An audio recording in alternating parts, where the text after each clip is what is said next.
ಅಜ್ಜಿ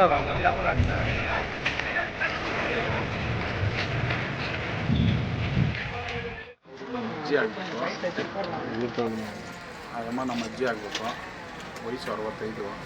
ನಾರಾಯಣಮ್ಮ ಅಂತ ಇಂಗ್ಲೆಂಡ್ನಲ್ಲಿ ಬೆಂಗಳೂರಲ್ಲಿರೋದು. ಬ್ಯಾಂಗ್ಳೂರಲ್ಲಿ ಮಗನ ನೋಡ್ಕೊಂಡು ಅಲ್ಲೇ ಇರ್ತಾಳೆ. 2 ಕಿವಿನೂ ಸರಿಯಾಗಿ ಕೇಳಿಸಲ್ಲ ಇನ್ನೊಂದು. ಹಾಗಾಗಿ ದಿಮ್ಗಟ್ನಲ್ಲಿ ವಾಸವೇನಿಲ್ಲ. ಅವಾಗೂ ಬರ್ತಾ ಇರ್ತಾರೆ. ಬಂದು ಅವಾಗ ಮನೆ ಕ್ಲೀನ್ ಮಾಡಿಕೊಂಡು ನೋಡಿಕೊಂಡು ಮನೆ ಕಡೆ ಹೋಗ್ತಾ ಇರ್ತಾಳೆ. ನಿನ್ನೆ ಬಂದಿದ್ದಂತೆ ಅವ್ರ ಅಳಿಯ ಇಲ್ಲೇ ಇದ್ದಾರೆ. ಕರೆಕಲ್ಲಹಳ್ಳಿಯಲ್ಲಿ ಕೊಟ್ಟಿದ್ದಾರೆ ದೊಡ್ಡ ಮಗಳು, ಇನ್ನೊಬ್ಬ ಮಗಳನ್ನ. ಅವ್ರ ಜೊತೇಲಿ ಬಂದಿದ್ದಾರೆ. ಅಯ್ಯಮ್ಮ ಇಲ್ಲಿ ನನಗಿಲ್ಲಿ ಬಿಡಪ್ಪ, ಟ್ರ್ಯಾಕ್ ಹತ್ರ ಇಲ್ಲಿ ರೈಲ್ವೆ ಇದ್ರ ಹತ್ರ ಬಿಡಪ್ಪ, ನಾನು ಆ ಕಡೆ ದಾಟ್ಕೊಂಡು ಬಸ್ ಬರುತ್ತೆ, ನಾನು ಹೋಗ್ತೀನಿ ಅಂತ ಹೇಳಿದ್ದಾರೆ. ಸರಿ, ಅಳಿಯ ಅಲ್ಲಿ ಬಿಟ್ಟಿದ್ದಾನೆ. ಅಲ್ಲಿ ಬಿಟ್ಟು ಮುಂದಕ್ಕೆ ಹೋಗಿದ್ದಾನೆ. ಒಂದೇ ಬರೋ ಟ್ರೈನ್ ಬಂದ ಸ್ಪೀಡಾಗಿ. ಅಮ್ಮನ ಕಿವಿ ಕೇಳಲ್ಲ, ಆ ಕಡೆ ಈ ಕಡೆ ನೋಡಿಲ್ಲ.